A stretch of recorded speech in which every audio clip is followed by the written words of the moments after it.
हे बदलण्याचं नाट्य जास्त प्रमाणात घडू शकेल,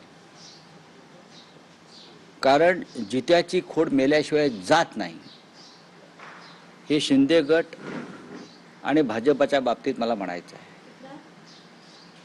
हिंदू मुसलमान आणि पैशाचं वाटप याशिवाय हे निवडणुका जिंकू शकत नाहीत. यांना कोणताही विचार नाही, फक्त पैशाचं वारेमाप वाटप, सत्तेचा वापर, गैरवापर याशिवाय यांच्याकडे निवडणुका जिंकण्याचं कोणतीही मोठी ताकद दिसत नाही. म्हणून आमचं लक्ष आहे आणि सन्माननीय राज ठाकरे यांनी सांगितलेलं आहे कार्यकर्त्यांना, सन्माननीय उद्धव ठाकरे यांनी आवाहन केलं आहे, दिसेल तिकडे ठोका, तरच हा महाराष्ट्र मुंबई वाचेल आणि लोकशाही वाचेल. लोकशाहीच्या रक्षणासाठी जर अशा लोकांना ठोकलं तर लोकशाही नावाची जी संस्था आहे ती ठोकणाऱ्यांना आशीर्वाद दे. बोला. अजित पवारांमध्ये देखील भाजप आणि शिवसेनेमध्ये राडा पाहायला मिळाला. एकीकडे तिथे मोठ्या प्रमाणात लक्ष्मी दर्शन आहे ना, त्यासाठी आजचा दिवस निवडणूक आयोगानं दान दिलेलं आहे सत्ताधाऱ्यांना. पैसे कोणाकडे आहेत? पैसे शिंदे गटाकडे आहेत, भारतीय जनता पक्षाकडे आहेत, अजित पवारांकडे आहेत.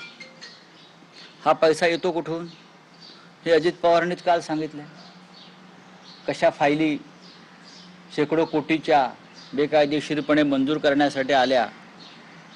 मग हे सगळ्यांच्याच बाबतीत आहे, शिंदेच्या बाबतीत आहे, शिंद्यांच्या बाबतीत आहे, त्यांच्या मिंध्यांच्या बाबतीत आहे, अजित पवारांच्या बाबतीत आहे आणि देवेंद्र फडणवीस आणि त्यांच्या इतर सहकाऱ्यांच्या बाबतीत आहे ना.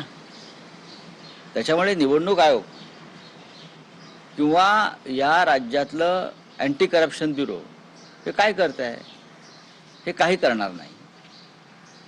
जर अजित पवार सांगतात की माझ्याकडे एक फाईल आहे, एक फाईल आली, ती कसली आली? तुम्ही अर्धवट बोलू नका आणि कोड्यात बोलू नका, तुम्ही कोडी टाकू नका आम्हाला, रिडल्स इन फडणवीस गव्हर्नमेंट, बरं का? तुम्ही आम्हाला कोडी टाकू नका. तुमच्यात हिंमत आहे तर लोकांसमोर येऊन सांगा. गणेश नाईकांना आमचं आव्हान आहे, कोडी टाकू नका. एकनाथ शिंदे तुरुंगात जातील असं म्हणताय ना, मग कोणत्या कारणासाठी जाते? एकनाथ शिंदेकडे हरामाचा पैसा आणि हरामाचा पैसा वाटतायत असं फडणवीसांच्या सरकारमधले एक मंत्री सांगतात, गणेश नाईकजी. मग तुम्ही उघडपणे सांगा. याला ब्लॅकमेलिंग म्हणतात.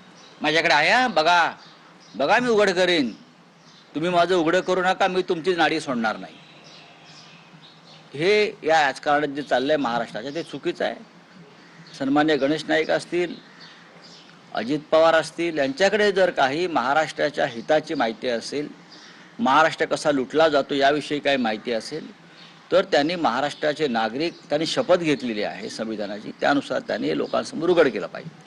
अजित पवारांची चौकशी झाली पाहिजे का? चौकशी सगळ्यांच्या चौकशा बघा, ह्या एकमेकांच्या फाईल्स गुप्तपणे काढतायत आणि एकमेकाला ब्लॅकमेल करतायत. शिंद्यांचं काही काढलं की शिंदे फडणवीसांना ब्लॅकमेल करणार, फडणवीसांविषयी काही बोललं का फडणवीस शिंदे पवारांना ब्लॅकमेल करणार.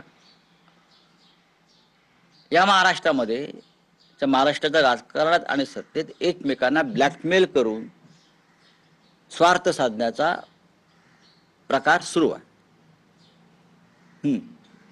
सर, सामनामध्ये तुम्ही सामनामध्ये लेख आला आहे की वडापाव जिंदाबाद तोंडात तुम्ही ठेवलेला आहे, रोजगार द्यावा असे त्याच्यामध्ये नाही. कसं आहे की देवेंद्र फडणवीस जे आहेत त्यांना महाराष्ट्राचा इतिहास, महाराष्ट्राचा लढा, महाराष्ट्राचा संघर्ष, मराठी माणसाचा त्याग, हिंदू हृदय सम्राट शिवसेना प्रमुख बाळासाहेब ठाकरे यांनी मराठी माणसासाठी केलेलं जीवनभराची तपस्या याच्याविषयी फडणवीसांना माहीत असण्याचं कारण नाही.